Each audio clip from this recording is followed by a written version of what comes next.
Bonsoir. Alors, on va essayer de parler de Sukkot, mais comme d'habitude, on va essayer de parler de Sukkot à partir des textes de la Torah. Hein, comme ça, on a fait pour Rosh Hashanah, pour Kippour, puisque c'est un cours sur la paracha et que ce Shabbat, il n'y a pas de paracha. C'est le texte de la paracha qui parle de Sukkot. Donc, c'est ce qu'on va étudier. Alors, où c'est qu'il était question de Sukkot dans la Torah? Je parle de Sukkot en tant que fête de Sukkot, parce qu'il y a le mot Sukkot qui apparaît. Par exemple, Yaakov, il arrive, quand il revient de chez Lavan, il habite à un endroit qui s'appelle Sukkot, et il construit des Sukkot pour son bétail. Lorsque Israël sort d'Égypte, ils arrivent à une ville qui s'appelle Sukkot aussi. Donc, il y a des Sukkot. Mais la fête de Sukkot, en fait, je vais essayer de voir les endroits où elle apparaît, et puis on va voir si on peut tirer des choses dessus, de ces versets.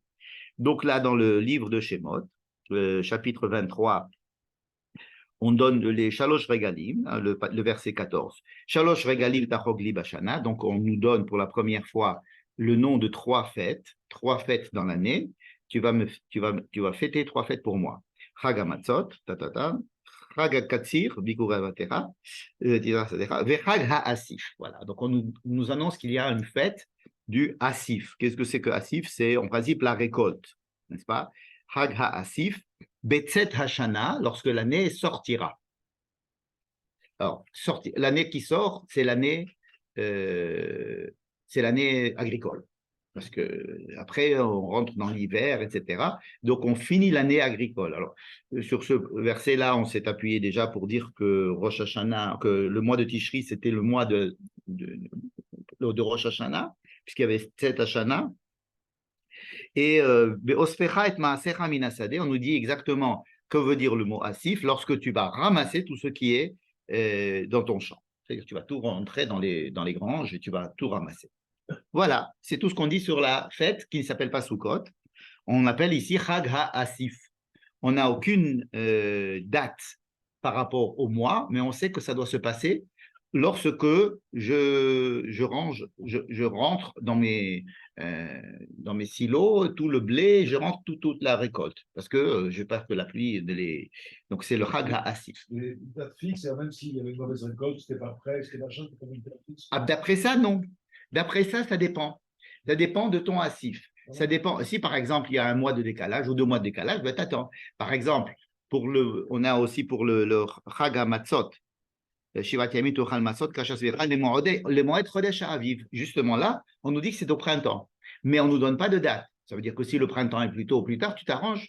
Il faut que cette Chag HaMatzot tombe au printemps. D'ailleurs, c'est pour ça qu'à cause de ça, on rajoute des trucs pour que le calendrier lunaire et solaire se coïncident quelque part. Parce que l'agriculture dépend du calendrier solaire, c'est évident. L'agriculture ne dépend pas du calendrier lunaire. Mais là, il y a donc des noms spécifiques qui sont donnés, Chag HaAsif, et la raison pour laquelle on doit faire Chag HaAsif, c'est parce que il faut que je vais probablement être content de ramasser en fait tout ce que j'ai travaillé pendant 1 an pour ça, donc je vais tout rentrer je vais engranger, pardon. Oui, Shalosh même. Attends. Chag HaKatzir du Pret Vazera, Shatis Vazera, Chag HaAsif, Betzet Hashana, Beospecha et Maasecha Minasade. Alors, on ne dit pas d'être joyeux, mais on nous donne peut-être la raison qui voudra, peut-être qu'on dira qu'on doit être joyeux après. Mais ce n'est pas écrit. C'est où ça? C'est dans Shemot, dans le livre de Shemot, 23, 14 et suivants. 23 et 4. C'est 23 et les suivants. Ensuite, il y a à peu près la même chose, mais après la faute du Vaudor. Vous savez qu'après la faute du Vaudor, tout a été annulé. Toute l'alliance a été annulée, y compris tout ce qui est écrit ici. Donc, tout va être réécrit après le Vaudor. Après le Vaudor, on refait une alliance et on réécrit tout ça. Donc, on est obligé aussi de réécrire tout ça. Alors là, il y a Chag HaShavuot HaAselech HaBikurim Ketzivrim, Vechag HaAsif. Alors, Tekufat Hashana. Cette fois-ci, c'est pas Betzet Hashana, c'est Tekufat Hashana. Bonsoir. Il y a des chaises. Ah ouais. Ah, c'était pas ouvert? Non. Non, l'interphone, il ne marche pas, mais la porte, il fallait pousser. Ouais, bon. D'accord, bon, ok. Désolé. Tu peux prendre une chaise. Donc ici, on a deuxième référence, encore une référence agricole, uniquement faite du Asif, qui est, c'est la période de l'année. C'est la fin de l'année. Voilà. C'est fini. Pour le livre de Shemot, c'est fini. Après, nous avons le livre, évidemment, de Vaïkra, où nous avons ici la liste de toutes les fêtes. Et ça, c'est vraiment un texte que nous allons étudier ce soir. C'est le texte principal où nous parlons de Sukkot. Donc, je le saute pour l'instant, on va y revenir. Il y a ensuite, dans la paracha de Pinchas, de la même manière qu'il y avait dans la paracha de Pinchas aussi la semaine dernière pour Kippour. Donc là aussi, il y a la liste des sacrifices qu'on doit amener à chaque fête. Ça, c'est Pinchas. Dans Emor, c'est ce qu'on va étudier tout à l'heure, c'est la liste, si vous voulez, du sens profond de chaque fête. Quels sont les mitzvot, qu'est-ce qu'on fait dans chaque fête. Et il y a écrit, vous apporterez des sacrifices, mais on ne sait pas lesquels. Dans le livre de Bamidbar, dans la paracha de Pinchas, nous avons la liste des sacrifices. D'accord? On va l'étudier aussi. Je vais simplement vous dire que toutes les fêtes, on amène des sacrifices, on amène un je crois que c'est un taureau, hein, un parc, un bœuf, je sais pas, un truc comme ça. Aïl, c'est quoi? C'est un bouc ou une gazelle, je sais pas, moi je m'y connais pas dans les trucs, c'est Aïl. C'est le truc qui était avec dans le sacrifice d'Isaac, c'était quoi? Un bouc? Alors voilà, un bouc et sept moutons. 7 moutons. Alors, en principe, on amène 2 parts, un haïl et 7 moutons. Bon, ça, c'est toutes les fêtes, pratiquement. Toutes les fêtes, on amène 2 parts, un haïl, 7 moutons. Et ici, dans la partie de Pinchas, à Sukkot, hein? Les moutons de Ténim, non? Non, les moutons, c'est Kvasim. Non, mais. Kvasim, Shivrat Kvasim Temimim. Temimim, ça veut dire qu'il ne faut pas qu'ils aient de moum, qu'ils ne soient pas bons, c'est sûr. Shivrat Kvasim Temimim. Maintenant, tout ça, c'est les rolas. Et un série Rizim les Khatat. Bon. Donc, si vous lisez toute la liste de Pinchas, vous vous rendez compte de ça, qu'il y a pratiquement tout le temps 2 parim, 1 haïl et 7 kvasim. Quand on arrive à Sukkot, le nombre des parim est très farfelu. Ça veut dire que le premier jour, on amène 13, le deuxième jour 12, le troisième jour 11, et jusqu'à ce qu'on arrive à 7. En tout, ça fait 70. Donc, 70 parim qui correspondent aux 70 nations. Ça, c'est une. Hein? Non. Tout ça, ce sont des corbanotes que l'on fait au Beth Amikdash pour tout le monde. Par exemple, quand on fait au Beth Amikdash Keves Echad Baboker et Keves Echad Bacharot Tzorahim, c'est pour tout le monde. Tout Israël a payé a participé en argent avec le demi-shekel pour ça. Donc tous les jours 2 moutons, mais pour tout Israël. Shabbat, on amène 2 moutons supplémentaires, donc c'est le double de ce qu'on fait tous les jours. Et Rosh Chodesh, on amène un par, Haït, Kavassim, un par, Haït, Kavassim, tous les deux. Seulement, c'est à Sukkot. Donc, les parim, c'est très, très différent. C'est 13, 12, 11. Chaque jour, ça diminue jusqu'à 7. Donc, de 13 à 7, ça fait 70. Et les haïl, c'est au lieu d'avoir un haïl, alors tu dis le bouc, hein, il y a 2 boucs. 2 boucs. Bon. Bon, d'accord, 2 boucs. Chaque jour, 2 boucs. Chaque jour, 2 boucs. Et le nombre des kvasim, 14. Donc, ça a l'air d'être le double. Ça veut dire que chaque jour de Sukkot compte comme si on faisait 2 fêtes ce même jour-là. Au niveau des sacrifices, ça veut dire qu'il n'y a aucune explication qui est donnée dans Parashat Pinchas, on nous dit simplement la liste des courses. Alors, chaque jour, chaque fête, c'est 2 parts, 1 haïl. Bon, Rosh Hashanah et Kippour, c'est 1 par 1 haïl, et 7 kvasim. 7 kvasim, c'est tout le temps. Par contre, à Sukkot, c'est 14 kvasim. C'est pas 10, c'est pas 11, c'est 14. Donc, c'est vraiment 2 fois 7. Et les haïl, que c'est toujours 1, là, c'est 2. Hein? Alors, les taureaux, c'est encore plus compliqué, c'est 13, 12, 11, 10, 9, 8, 7. Le premier jour, on amène 13, le deuxième jour, 12, etc. Hein? Non, à Pessah, on amène toujours 2 parts, tous les jours. Tous les jours, 2 parts. 2 parts, 1 haïl, 7 kvasim, tous les jours. Et là, à Sukkot, on va amener le premier jour 13 parts, 2 haïl et 14 kvasim. Et donc, ça montre vraiment que je vois que ça t'embête sur le plan de la protection animale. Mais ouais, non, bon. Si vous voulez, on utilise les sacrifices. Nous, aujourd'hui, on n'a pas de sacrifice. On l'utilise comme un langage, comme un code. si, c'est comme ça que je les utilise, vous comprenez. Donc, on voit que Sukkot, on amène le double, pratiquement, à part les Parim, il y a un truc spécial à eux, qui correspond aux 70 nations. Et là, il y a une double fête de Sukkot, dans la paracha de Pinchas. Donc, alors, on passe maintenant au livre de Devarim.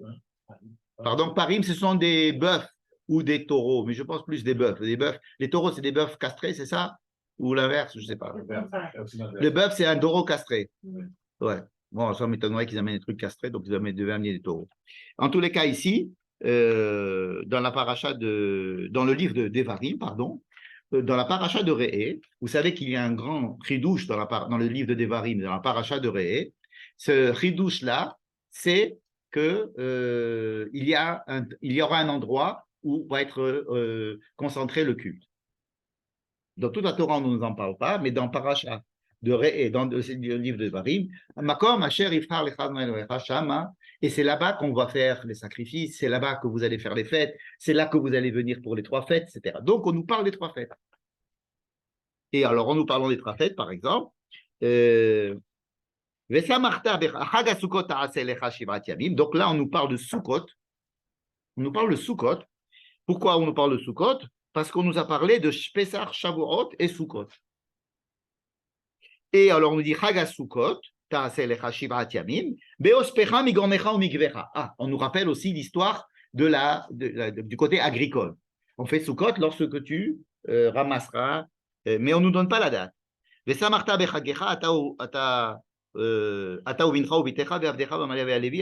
seras content, toi et tous les pauvres, etc.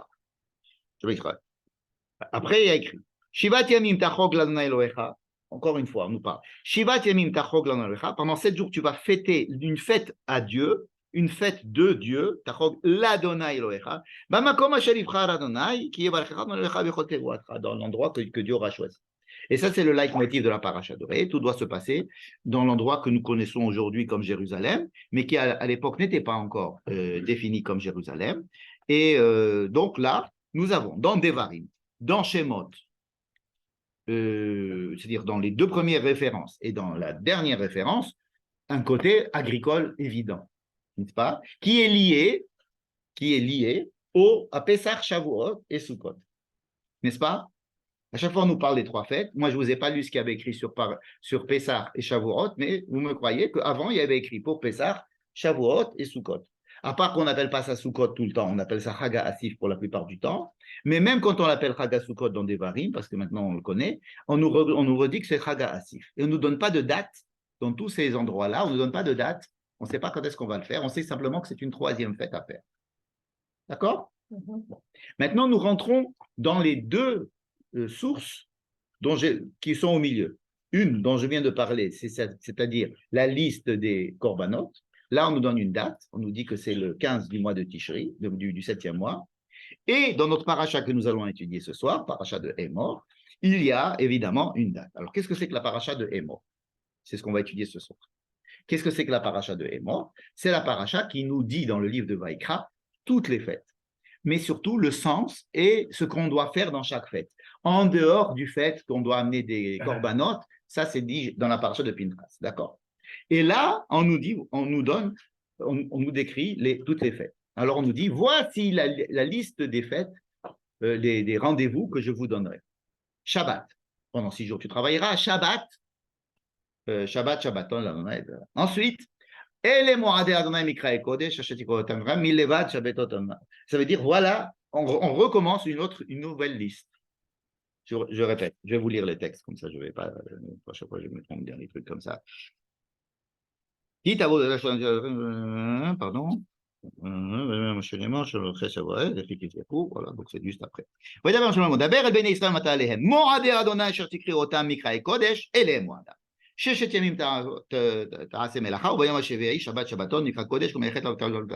Voici les fêtes, Shabbat.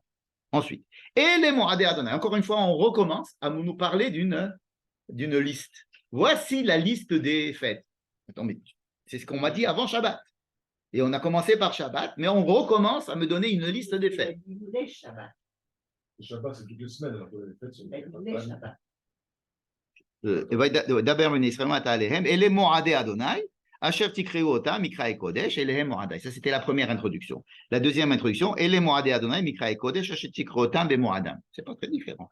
C'est à peu près la même introduction. Par contre, on a fait rentrer Shabbat après la première introduction. Ensuite, il y a une deuxième introduction. Deuxième introduction, de quoi ils vont nous parler? Pessah. Le premier mois, le 14e jour du mois, c'est Pessah. Le 15e jour du mois, c'est Chag HaMatzot. Tu compteras 50 jours, ça va faire là-bas, tu vas amener le Homer. Tu vas amener le Homer le lendemain dès qu'on va commencer à moissonner l'orge, n'est-ce pas? On amène le Homer. Ce Homer, il va falloir l'amener au Beth Amikdash. Et à partir de ce moment-là, vous avez le droit dans tout le pays de commencer à manger la nouvelle récolte. Ensuite, tu comptes 50 jours et vous allez faire la fête des prémices, de Bikurim. Et alors, à ce moment-là, tu vas amener au temple deux pains qui sont de la nouvelle récolte. Et à partir de ce moment-là, dans le Beth Amikdash, tu pourras aussi amener de la nouvelle récolte. Donc, ce sont des inaugurations de nouvelles périodes. Le lendemain de Pessah, nous, c'est ce qu'on fait. En tous les cas, il y a au moment où on va récolter l'orge, on fait le Homer. Et vous prenez du Homer et vous l'amenez au Beth Amikdash, vous le levez, il va le lever, le Kohen va le lever, et à partir de ce moment-là, tout le monde a le droit de manger la nouvelle récolte. Jusqu'à ce jour, vous n'avez pas le droit de manger de la nouvelle récolte. D'accord? Comme il faut sanctifier, si vous voulez, cette nouvelle récolte grâce au Homer.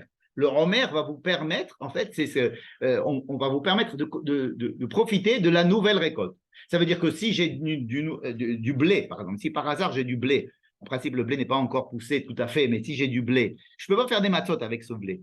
Je dois faire les matzot avec du blé de l'année dernière.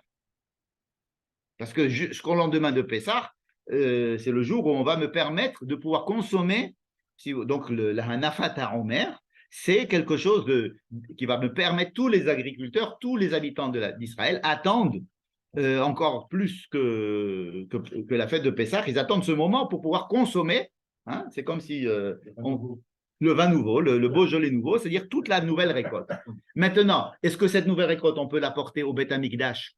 Ça veut dire si on doit apporter du pain au Beth Amikdash? Non, il faut attendre Shavuot. À Shavuot, on amène avec de la nouvelle récolte 2 pains, et à ce moment-là, on amène au Beth Amikdash, le Kohen élève les 2 pains, et à partir de ce moment-là, on peut commencer à apporter au Beth Amikdash la nouvelle récolte.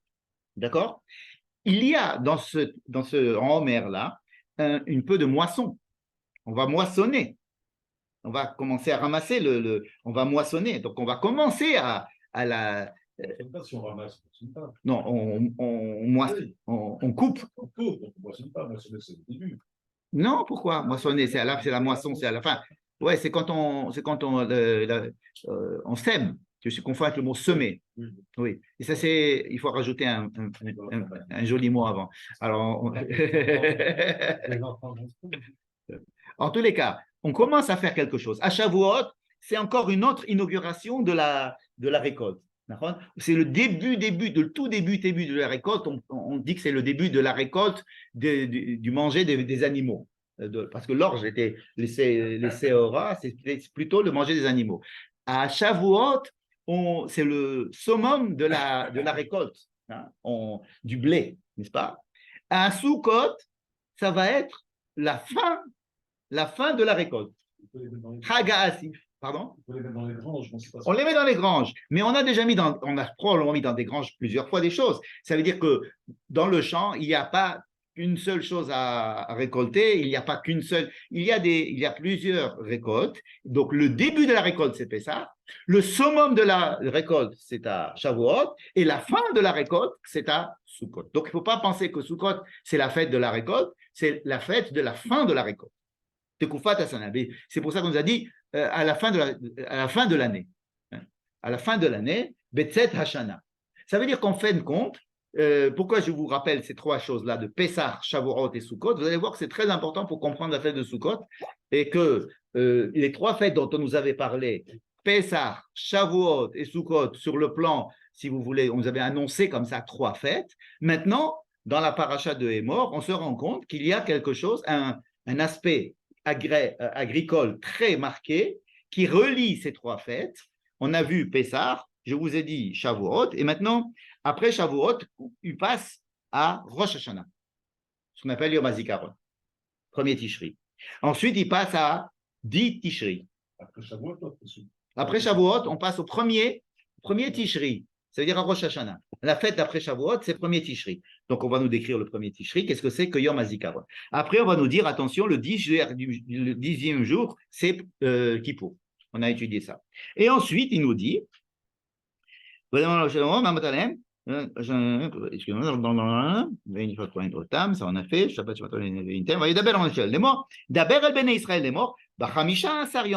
Le 15 du mois. C'est la première fois qu'on nous donne une date pour cette fête de Sukkot. Le 15e jour du 7e mois, Chag Sukkot Shivra Yamim. Tu dois faire une fête de Sukkot qui va durer 7 jours. Le premier jour, c'est férié.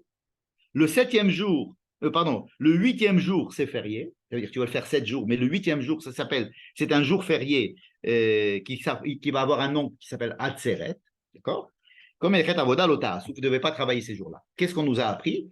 Qu'il y a une fête qui s'appelle Sukkot, qui dure 7 jours. Le premier jour est férié. Le 8e jour est férié, bien qu'il ne fasse pas partie de Sukkot, mais c'est le 8e jour de Sukkot, on va l'appeler Atzeret. Nous, on l'appelle Shmini Atzeret, pour bien montrer. Et qu'est-ce qu'on doit faire à Sukkot?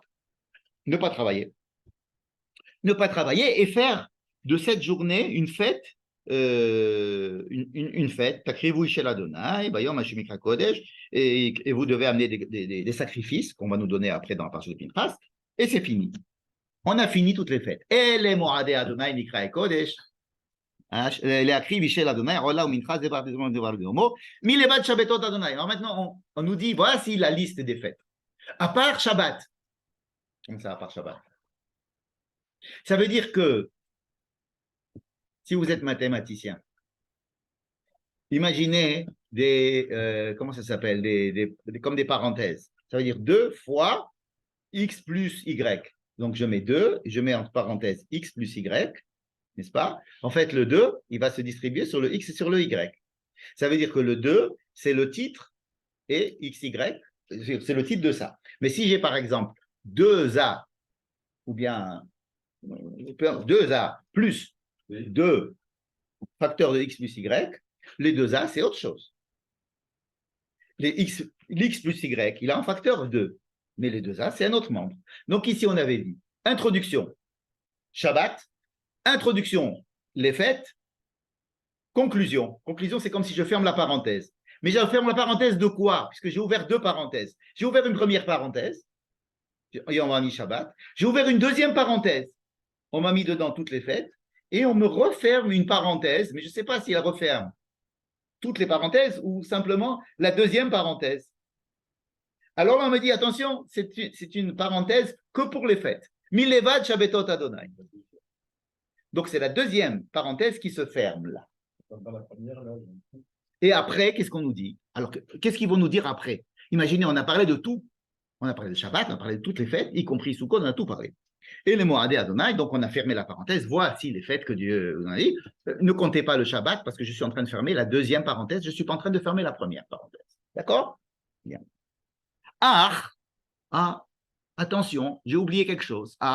Attention. Le 15e jour du 7e mois. Lorsque vous allez finir votre récolte, vous ferez une fête à Dieu. On nous parle d'une autre fête, mais le problème, c'est que c'est la même date que Sukkot. Et on va nous dire, alors à ce moment-là, vous devez faire une fête à Dieu, Chag Adonai. C'est comme ça que ça s'appelle. Hein, parce que pour l'instant, on ne l'a pas appelé Sukkot.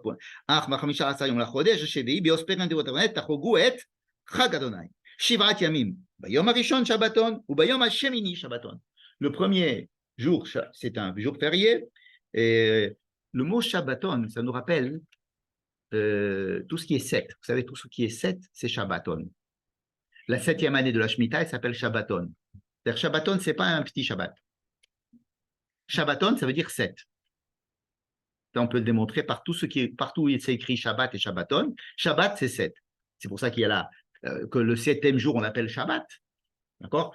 Aussi parce que Shabbat, il s'est reposé, c'est-à-dire il y a un jeu de mots en plus. Mais tout ce qui est Shabbaton, c'est tout ce qui est sanctifié en tant que 7.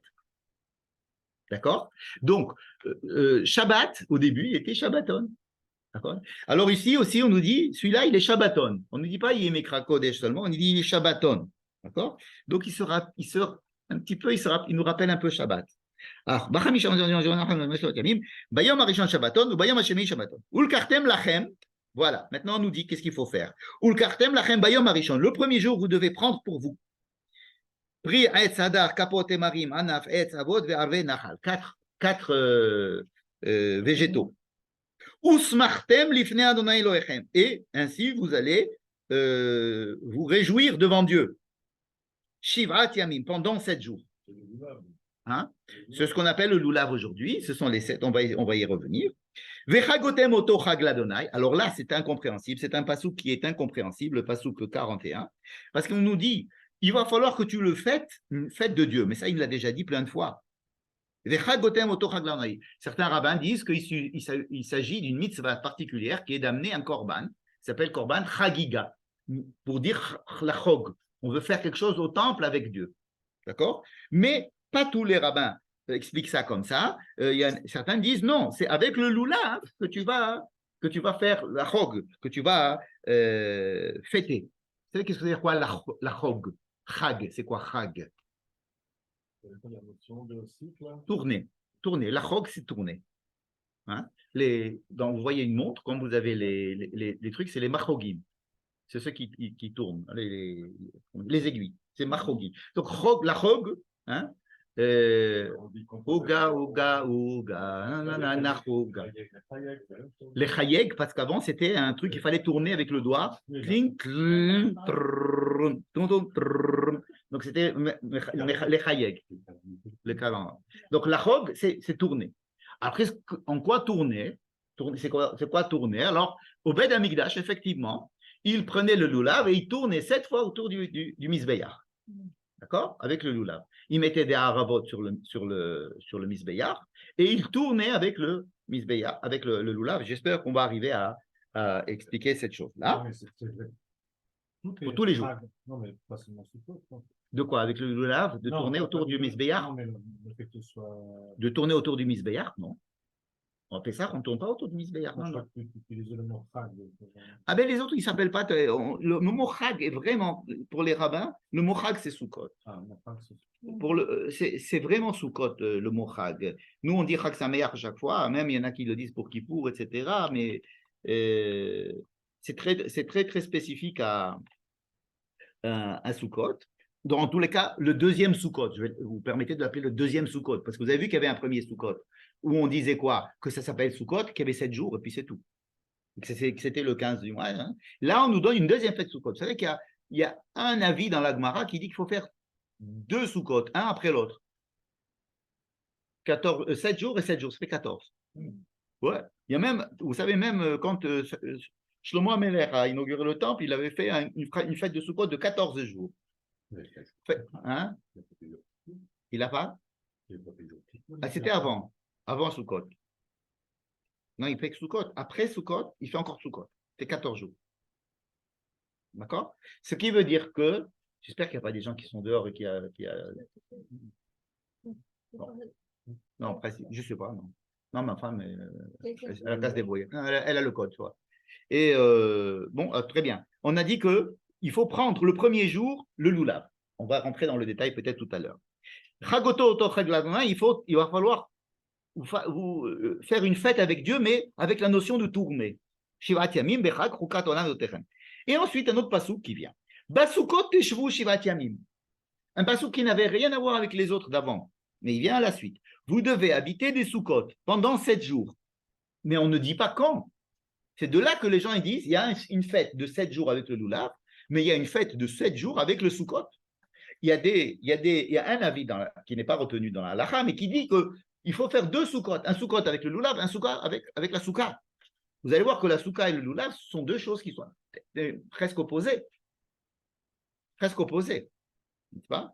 Et basukot teshvu shivat yamim, Kol ha'ezrach be'Israël yeshevu basukot. Alors, Kol ha'ezrach be'Israël yeshevu basukot, ça veut dire que chaque citoyen doit habiter les soukot. Ça veut dire que vous devez faire les soukot où? Pas au temple, forcément. Quand je veux dire Kol ha'ezrach be'Israël yeshevu basukot, on ne va pas dire venir au temple et faire des soukot. N'est-ce pas? Il y avait des soukot énormément à Jérusalem. Les gens ils venaient à Soukot, à Jérusalem, ils faisaient des soukot. Mais en fait, c'est un verset qui semble être bien attribué aux individus qui sont dans n'importe quel endroit du pays. Tandis que le loulav, a priori, c'est quelque chose qui est assez relié au Beth Amikdash, dans le sens où on doit fêter avec le loulav une fête de Dieu. N'est-ce pas? Donc, soit c'est un korban chagiga, soit c'est le loulav. Ce sont des avis de l'Agmara. Vous savez, il y a une Masechet Souka, qui est remplie de points de vue différents concernant ces versets-là, comment les analyser. C'est-à-dire, je ne rentre pas dans les grands détails. Donc ici, nous avons, et alors après, qu'est-ce qui va se passer après que j'ai fini de parler de Soukot cette fois-ci avec le loulav et la souka? Vous, les mathématiciens, vous me dites qu'il me manque une parenthèse. Il faut que je finisse la deuxième parenthèse. D'accord? Vaidaber Moshe et Moadé Adonai el Bene Israël. Voilà ma deuxième. Moïse a donné toutes les fêtes. Vaidaber Moshe et Moadé Adonai el Bene Israël. D'accord? Donc ce deuxième Sukkot, nous avons dedans le loulav, la souka, et le loulav, c'est pour aller au temple, faire tourner et être avec Dieu, parce qu'on va tourner là-bas, on va être avec Dieu. Et il faut faire la souka, il faut habiter les soukot, et j'ai oublié de vous lire un verset important, les ma'an yed'u dorotechem, afin que vous sachiez, vous et vos générations à venir, qui bas soukot oshafti et bnei Israël, parce que j'ai fait habiter le peuple d'Israël après la sortie d'Égypte dans des soukot. D'accord? C'est écrit nulle part. C'est écrit nulle part. Oh, quand ils sont sortis, ils sont allés dans un endroit qui s'appelle Soukot. Mais en général, les rabbins, ils ne disent pas que ça, c'est de ça qu'on parle. Ils disent que pendant 40 ans, deux avis. Soit ils étaient protégés par un nuage, par des nuages, le Hanan Kavod. Ramban, il dit que c'est tout simplement le Hamoud Haesh et le Hamoud Hanan, peu importe, des Hananim. Soit ce sont vraiment des soukot, quoi. Ils construisaient à chaque fois des petites tentes en machin pour se balader dans le. Quelle est la signification de ça? Ce n'est pas une fête historique. On n'est pas en train de se rappeler la sortie d'Égypte, encore une fois. Ce n'est pas une fête historique. Soukot n'est pas une fête historique du tout. Bien qu'il soit écrit, rappelez-vous de ce qui s'est passé dans le désert, c'est pour nous donner le sens d'être dans une souka. Qu'est-ce que je dois ressentir quand je suis dans une souka? Je dois ressentir que j'étais dans le désert, protégé par Dieu. Hein, il y a écrit dans le livre de Devarim, Vaya Anecha, Vaya Rivecha, Vaya Achilcha, Etaman Asher lo yeda'ata, Velo edamun avotecha, Leman Annotecha, Lenasotecha, La Da'at, Tasher Grovecha, Tishmol Mitzvota Bimlo. Ça veut dire que là-bas, la période du désert est considérée comme une période assez difficile où nous sentions en permanence la présence de Dieu et que si Dieu n'était pas là, on n'existait pas. C'est une présence de Dieu très protectrice, mais d'un autre côté, étouffante, c'est-à-dire que sans lui, on n'existe pas. Donc, on n'a pas d'existence propre. On est en permanence sous la protection divine. C'est ça que ça veut dire. Donc, il y a deux aspects aussi dans cette histoire. Mais quand on nous dit, afin que vous sachiez que c'est en Égypte que je vous ai mis dans des soukot en sortant d'Égypte, ça veut dire que c'est une situation de protection, mais c'est une situation aussi de fragilité dans laquelle vous étiez. Vous étiez dans une situation de fragilité. Voici les éléments. On est d'accord qu'il y a deux fêtes de Soukot. C'est écrit. Une fête de Soukot numéro 1, une fête de Soukot numéro 2. Le problème, c'est que ça tombe la même date. Il y a dans cette fête de Soukot, en gros, deux mitzvot, qui est une lulav et une la souka. La souka elle-même, elle a deux significations. Première signification, je suis tranquille parce que je suis sous la protection de Dieu. Deuxièmement, jamais de la vie, tu es très fragile, tu ne sais pas ce qui va se passer. Sors de ta maison et rentre dans un truc très, très fragile. Donc la souka elle-même, elle est double. Le loulav peut être aussi double, peut être considéré comme ayant ces deux aspects. Ça, j'amène ça d'une idée du Rav Itamar Eldad. Il nous dit, qu'est-ce qu'on prend? On prend un étrog. Un étrog, c'est quelque chose qui a, à propos de l'eau, hein, parce que tout ça, c'est relié à l'eau. Donc, l'étrog, il a bien bu de l'eau, puisqu'il est là, n'est-ce pas? Le hadas, vous savez, les feuilles de myrte, là, il a énormément besoin d'eau, et on voit qu'il est bien plein d'eau, il est recouvert entièrement de feuilles. Donc, ce sont deux fruits qui sont très, qui nous prouvent qu'on a eu beaucoup d'eau. Le loulav, si vous le laissez comme ça, il sèche, il tombe, c'est-à-dire que le loulav vous crie j'ai besoin d'eau. J'ai besoin d'eau. Les autres, ils ont déjà eu leur eau. Regarde, le symbole du loulav, parce qu'on n'apporte pas une grappe de date. En fait, il y a écrit capote et marine. En principe, on devrait amener une grappe de date. Le problème de la grappe de date, c'est qu'elle symbolise que les dates sont déjà là. Donc, elles ont eu de l'eau, elles sont là. Alors, on dit non, prends simplement la feuille sèche qui est là avant que ça devienne une grappe, qu'elle s'ouvre et qu'elle donne. Il a encore besoin de se développer, ce loulav, pour devenir ensuite peut-être une grappe de date ou en tous les cas être apporté à la production de feuilles. Et la harava. Alors, la harava, c'est quelque chose qui pose sur l'eau. Mais vous laissez la harava 2 jours, elle sèche. C'est la seule chose qu'on doit changer en permanence dans le loulav. Vous avez votre loulav et puis la harava, au bout de 3 jours, elle se jette. Quoi. Ça veut dire que ce sont le loulav et la harava, ils nous disent j'ai besoin d'eau. C'est-à-dire s'ils devaient parler, ils nous diraient j'ai besoin d'eau. Le hétrog et le hadas nous diraient ah là, combien d'eau j'ai eu plein d'eau. Vous voyez? Le Rav Itamar Eldar, il nous dit que même dans le loulav, on peut trouver les deux mêmes aspects. À la fois, un, il nous dit ah, merci beaucoup, j'ai eu plein d'eau. Merci Dieu, tu m'as donné plein d'eau, tu m'as donné des beaux fruits. Et l'autre, il nous dit oui, mais j'espère que l'année prochaine, il va y avoir de l'eau. Parce qu'au début de l'année, on espère qu'il va y avoir de la pluie. Vous savez, dans le Hallel, il est composé d'une partie de merci Dieu, tu nous as fait sortir d'Égypte, tu nous as fait ça, mais il y a une partie de aide-nous.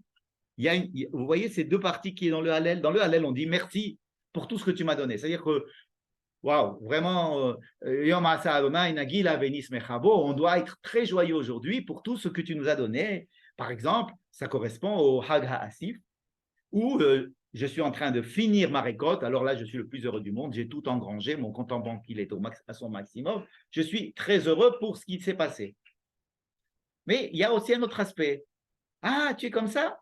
Sors dehors et mets-toi sous une petite truc comme ça, frêle, dirat araï. Pourquoi? Pour que tu te rappelles qu'il ne faut pas non plus trop t'en enorgueillir d'être riche. Il faut que tu te rappelles que tu dépends de Dieu. Donc la souka, elle me rappelle aussi le contraire. Tu n'es pas grand-chose. Tu es livré aux aléas de l'abondance, de la nature, de la pluie, etc. Je viens de vous donner 2 sens contraires de la souka. Je viens de vous donner 2 sens contraires du loulav. Je viens de vous rencontrer 2 sens contraires de Sukkot. C'est-à-dire 2 sens, pas contraires, mais 2 sens de Sukkot décrits 2 fois. Hein. Et si c'est écrit 2 fois, c'est parce qu'il y a 2 Sukkot. Donc il y a au moins 2 fois. Et je vous avais dit que les sacrifices de Sukkot sont doubles. Donc il y a vraiment, si on peut dire Sukkot, c'est au moins 2. Il y a 2 choses dans Sukkot. Il y a obligatoirement 2 sens dans chaque chose d'un Sukkot. C'est marrant. Sukkot, c'est une fête double. C'est une fête double. Il y a 2 mitzvot, aucune à Pessah, on mange des matzot et c'est tout. À Shavuot, on amène des bikurim et c'est tout. D'accord. À Rosh Hashanah, on a le shofar et c'est tout. C'est pas qu'on a le shofar et un tambour. Non. À Kippour, on jeûne et c'est tout. Là, il y a 2. Pourquoi il y a 2 mitzvot qui sont marqués ici? Bon. Alors, pourquoi avoir fait une première parenthèse, Shabbat, deuxième parenthèse, toutes les fêtes avec Sukkot numéro 1, fermer la parenthèse, Sukkot numéro 2, fermer la dernière parenthèse? Pourquoi avoir mis 2 fois Sukkot? Pourquoi l'avoir fait rentrer dans 2 parenthèses différentes, dans des groupes différents? Et à quel groupe elles appartiennent? Parce qu'on ne peut pas en dire 2 et sans savoir. Bon. Alors, je vous rappelle que nous avons étudié dans le livre de Shemot qu'on parlait de 3 fêtes. Pessah, Shavuot et Sukkot. On ne l'appelait pas Sukkot, on l'appelait Chag HaAsif. C'était 3 fêtes qui étaient assez reliées au côté agricole. N'est-ce pas? Donc, nous avons un Sukkot qui est rattaché de façon intrinsèque à Pessah et Shavuot. Ça veut dire que nous avons 3 fêtes, Pessah, Shavuot, Sukkot, Shalosh Regalim, Pessah, Shavuot, Sukkot. Mais nous avons un deuxième cycle de fêtes qui font que le 7e mois est sanctifié. Parce que tout ce qui est 7 est sanctifié. Donc, nous avons une deuxième cycle de fêtes qui sont Rosh Hashanah, Kippour et Sukkot. Vous comprenez? Sukkot appartient à la première série, Pessah, Shavuot et Sukkot, mais il appartient aussi à Rosh Hashanah, Kippour et Sukkot. D'accord? C'est pour ça qu'on fait Sukkot au mois de Tishri et pas à Pessah. Et on demande à la Gemara pourquoi est-ce qu'on ne mangerait pas des matzot dans la soukha. Parce qu'il faut absolument que Sukkot relie ces deux significations qui sont a priori très très différentes. Ça appartient soit à toute l'année, soit à Tishri lui-même. Alors ça c'est sûr que ça appartient à Tishri parce que c'est le premier jour de Tishri. Ça appartient aussi à toute l'année. Non, ça sanctifie le mois, c'est le premier jour du 7e mois et le 7e mois doit être sanctifié. C'est comme ça que c'est écrit dans Chodesh Hashevi, Be'echad la Chodesh. Ça veut dire que comme tu sanctifies le Shabbat par sa rentrée, en faisant le Kiddush au début de Shabbat, tu dois sanctifier le 7e mois par sa rentrée par le Rosh Chodesh de ce mois-ci. Donc ça devient Rosh HaChodesh HaRishon. Donc c'est un 7e mois. Bon. Et Kippour, c'est aussi une autre chose. Et ensuite, il y a Sukkot. Le côté Pessah, Shavuot, Sukkot, il est relié au côté agricole. Et alors, à Pessah, on me demande d'amener du Homer. C'est le début de la moisson, rappelez-vous. À Shavuot, on me demande d'amener 2 pains parce que c'est le summum de la récolte. Et à Sukkot, on me demande d'amener un loulav parce que c'est la fin. Les 3, on doit les lever. Alors, le premier, il est fait, on fait rien qu'un Homer pour tout Israël. Ce n'est pas chacun qui doit prendre son Homer. Okay. Les 2 lechem, c'est 2 lechem, c'est tout. 2 pains, on les amène au temple et c'est tout. Le loulav, chacun doit prendre un loulav. Il faut voir pourquoi. Les 3, il va falloir les lever. Les henif, les henif. Hein, le korbanot des Bikurim aussi, on les henif à Kohen.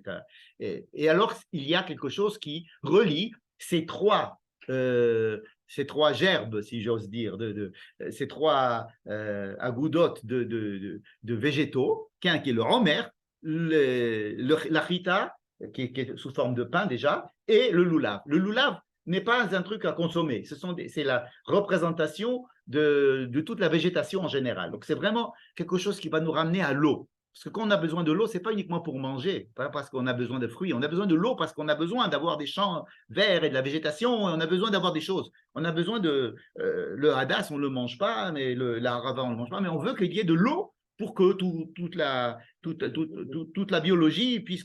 Donc on fête vraiment, c'est l'eau. Hein. D'ailleurs, il y en a qui disent que hadar, ça vient de hydro. Et hadar, c'est hydro. Non, ben, je sais pas.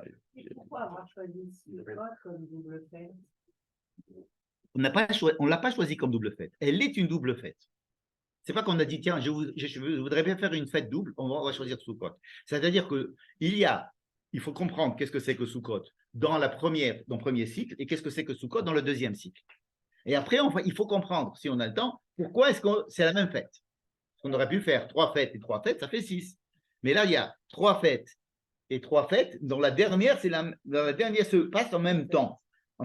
Et c'est pour ça qu'on est obligé d'amener 14 kvasim et pas 7, et 2 haïl. Ça veut dire que ce sont il faut comprendre pourquoi est-ce qu'on réunit à la fois ce cycle avec ce cycle dans la fête de Sukkot. Ça veut dire que Sukkot est là, elle est double, et tout ce qui est dans Sukkot est double. Hein, on vous dit par exemple, Sukkot, c'est Neged Adane Kavod ou Sukkot Mamash. Vous connaissez la marloquette? Regarde, donc, peu importe. La marloquette, il nous dit, est-ce que les Sukkot, c'est en référence à des nuages, aux nuées qui nous ont protégés, ou à vraiment des vrais Sukkot? Et les 2 avis sont valables parce qu'il y a les 2 sens de la soukha, dans la soukha. Et pareil pour tout. Et la soukha et le loulav, même dans leur forme, hein, vous avez un truc qui est un récipient, un autre qui est droit, comme ça, je ne sais pas si ça vous dit quelque chose. Alors, maintenant, je vous ai dit que la signification de Sukkot, on a fait rentrer Sukkot, pardon, dans le cycle des fêtes Pessah, Shavuot, Sukkot, dans l'histoire de la récolte, où Sukkot, c'est la fin et l'aboutissement de toutes les récoltes qui ont commencé à Pessah, d'accord? Avec, à chaque fois, on amène quelque chose au temple. Non. Quelle est la signification de Sukkot par rapport à Rosh Hashanah et Kippour? D'accord? Ça, on n'a pas encore vu. Alors, pour essayer de développer ce sujet, je vais utiliser un cours du Rav Reuven Sasson, qui lui-même l'a appris des Mekoubalim. Et c'est comme ça que les Mekoubalim ont l'habitude d'expliquer la chose. Il nous dit le rapport que nous avons avec Dieu, c'est qu'est-ce que c'est qu'un mois entier saint, le mois saint, le 7e mois, il est saint. Shabbat, ça va, on comprend. Un jour, tu arrêtes de bosser, tu te consacres, à peu près. D'accord? On essaye de trouver une élévation spirituelle. Mais un mois entier, le mois de Chevi, tout entier, il doit être saint. Il y a pas, comment est-ce qu'on va faire? Qu'est-ce que ça veut dire la sainteté du mois Cette sainteté, c'est un rapprochement de l'homme avec Dieu, tout simplement. Pour rapprocher l'homme à Dieu, il y a trois étapes, trois manières, trois étapes. Première étape, c'est un rapprochement parce que j'ai peur, un rapprochement par crainte, un rapprochement par respect, un rapprochement par yira, en hébreu c'est la yira, le din. Hein. Par exemple, je suis ton esclave, je suis ton Eved. Je suis ton Eved. Hein. Il y a un roi, donc Dieu est roi, mais il est roi, donc je suis son serviteur, donc il est là, et donc j'ai peur. Qu'est-ce qu'un roi il va me dire? Il va me dire, tu as mal fait ton boulot, tu as bien fait ton boulot. Chaque fois qu'il va m'appeler, je vais dire, je vais trembler. Je ne sais pas ce qu'il va me dire encore, qu'est-ce qu'il va m'annoncer. Ça, c'est Rosh Hashanah. Rosh Hashanah, on instaure Dieu comme roi, mais on est surtout avec la peur. Avec la peur, n'est-ce pas?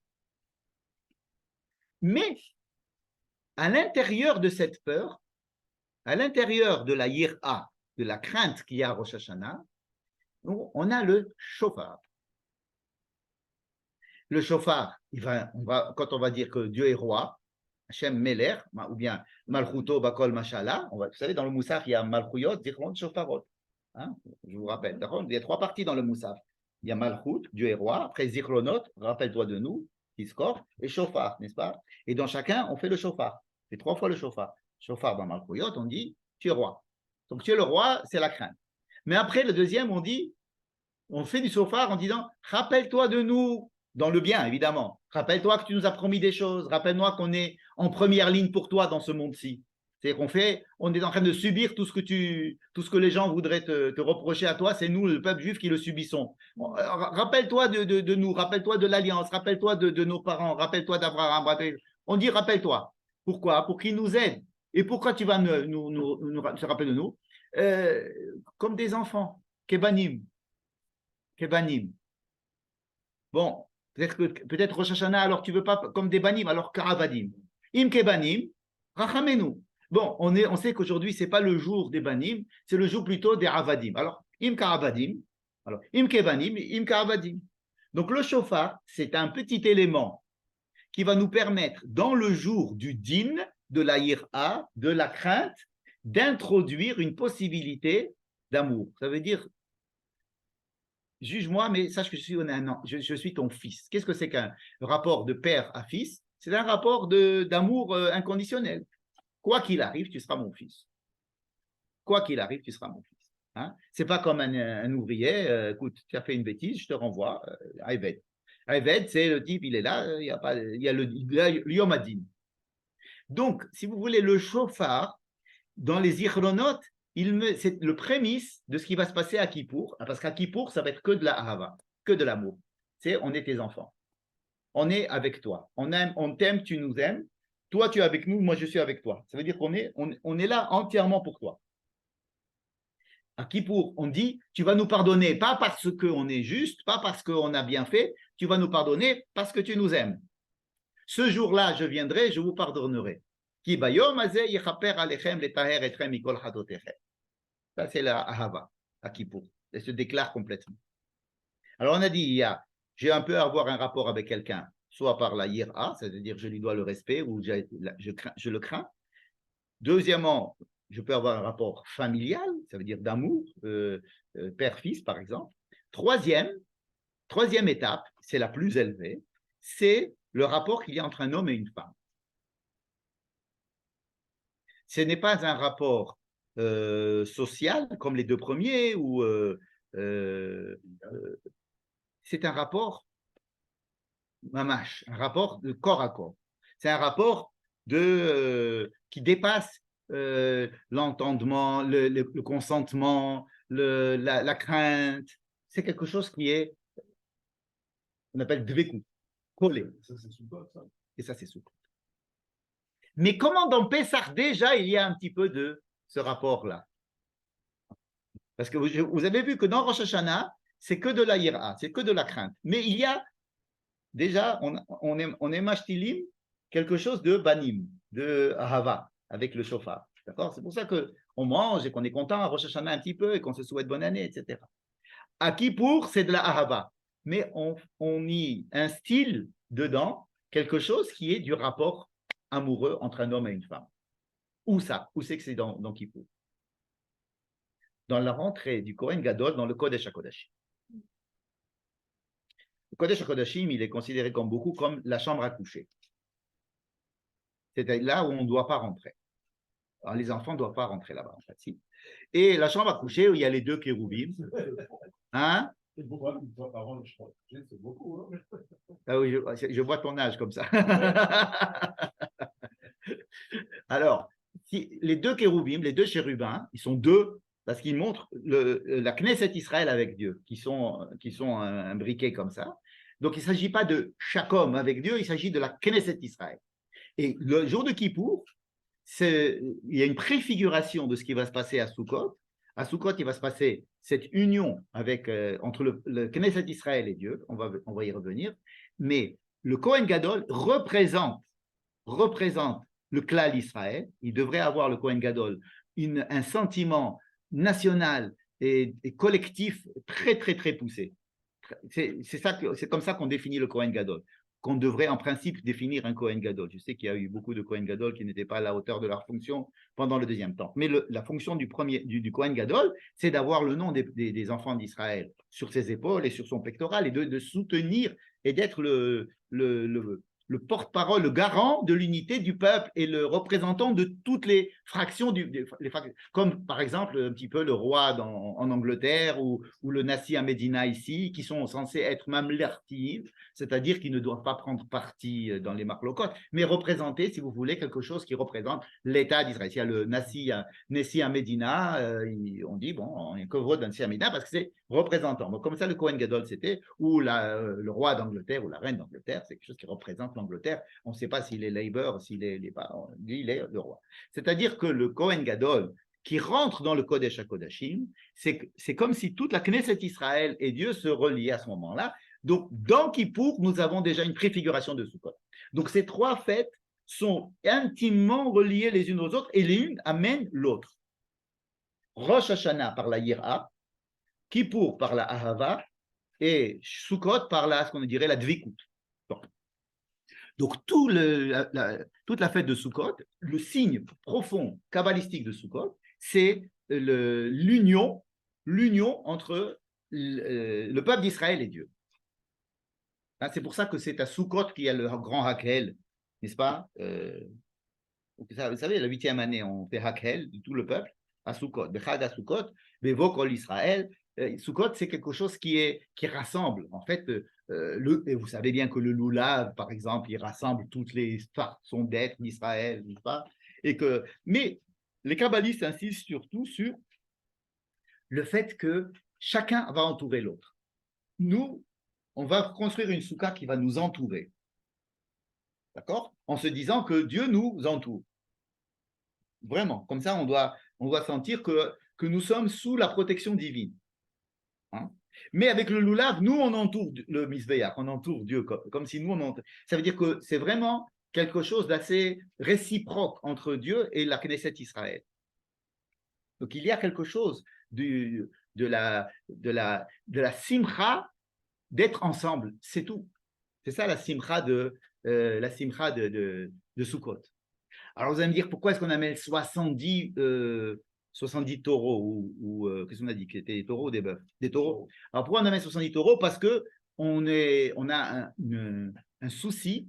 Le peuple d'Israël ne peut pas être le peuple d'Israël s'il ne s'est pas soucié de sa fonction universaliste. On doit être le témoin par rapport aux autres nations de certains messages divins. Par notre existence et le fait qu'on perdure dans l'histoire, on doit être on a une fonction, on ne sait pas très bien laquelle, une fonction vis-à-vis de toutes les autres nations.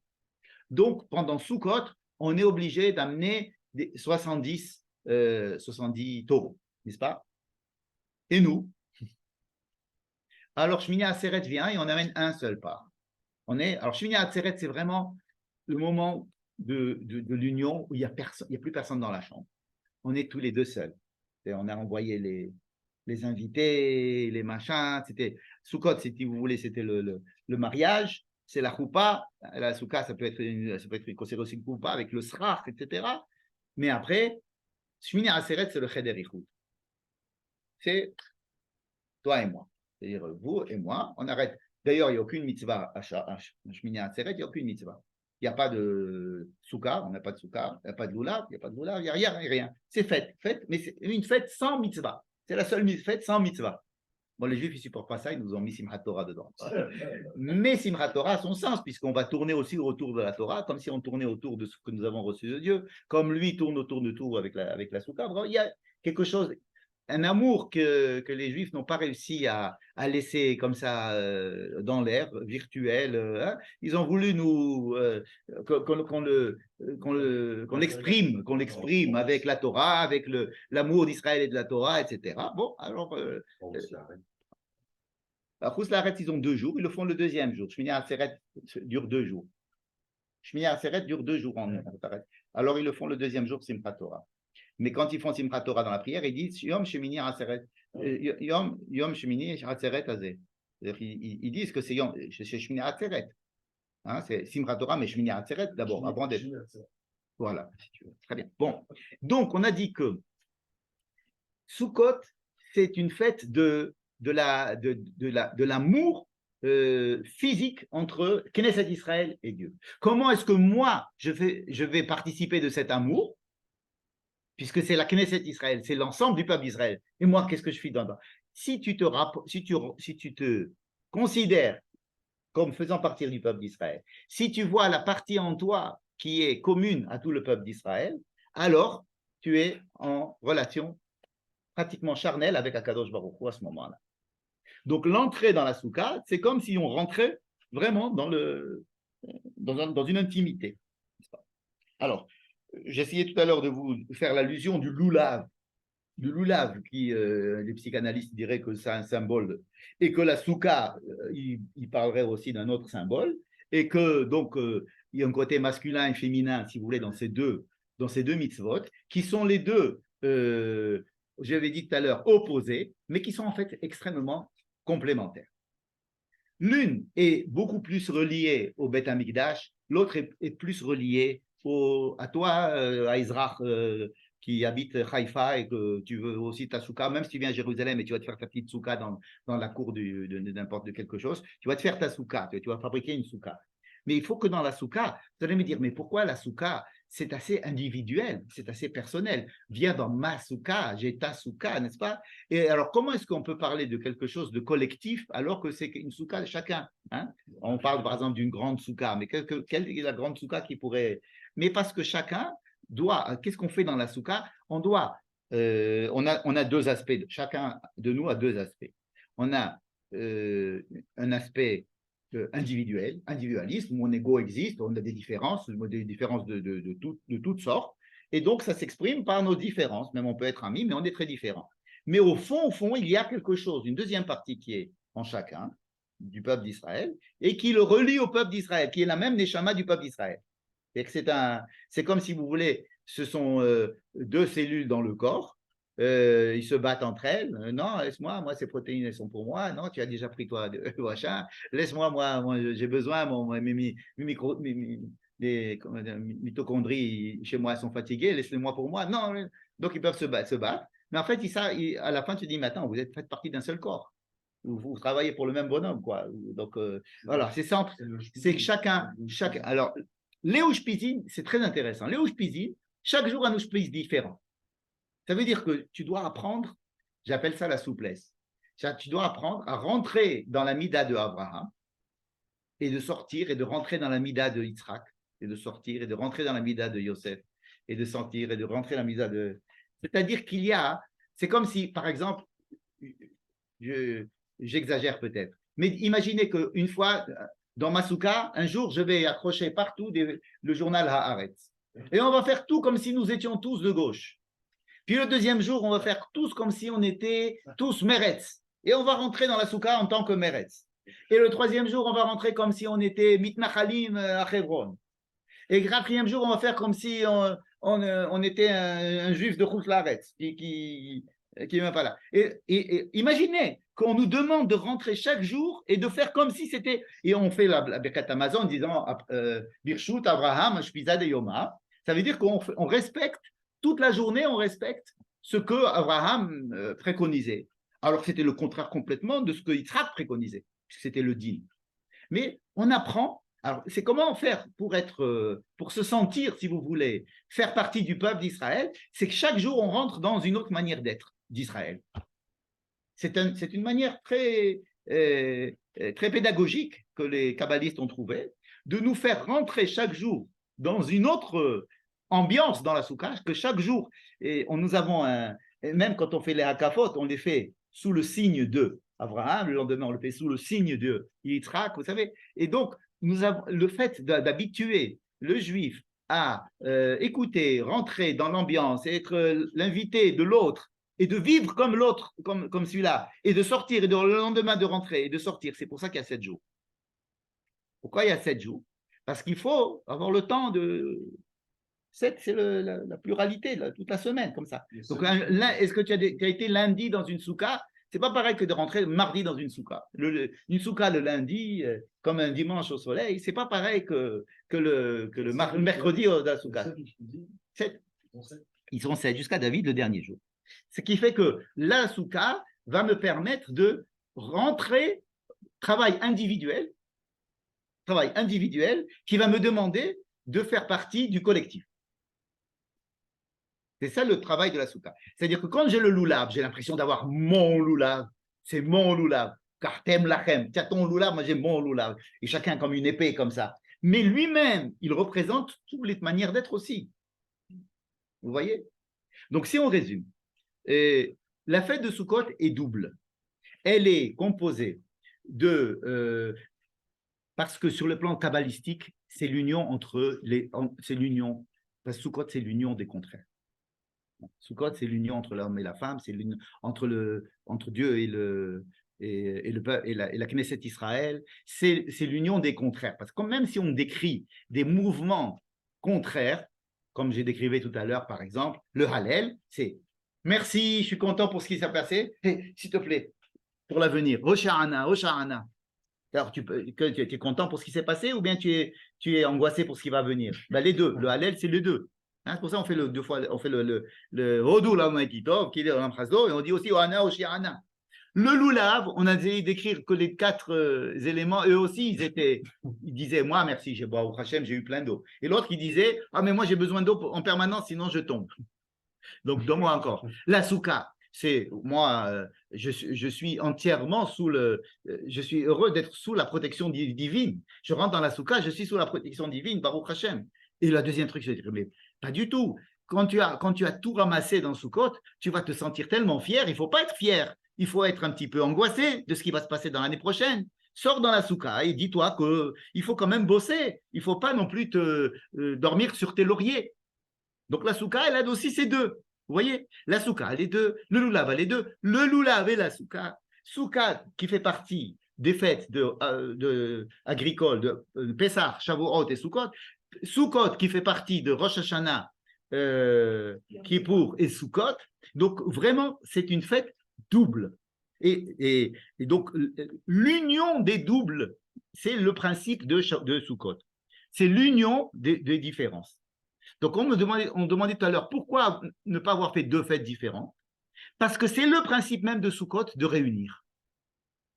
De réunir les cycles, de réunir les sens, de réunir des contraires. Voilà. C'est ça la fête de Sukkot. Hein? Voilà. Alors, bonne fête de Sukkot. Jamais pensé à Avec... jamais vu comme ça. Ah ouais? T'as jamais vu ça? Ben, pourtant, tu as étudié plein. Bon, eh bien alors, merci beaucoup. Et puis, Chag Sameach. Chag Sameach à tout le monde. Chag Sameach. Voilà. Merci.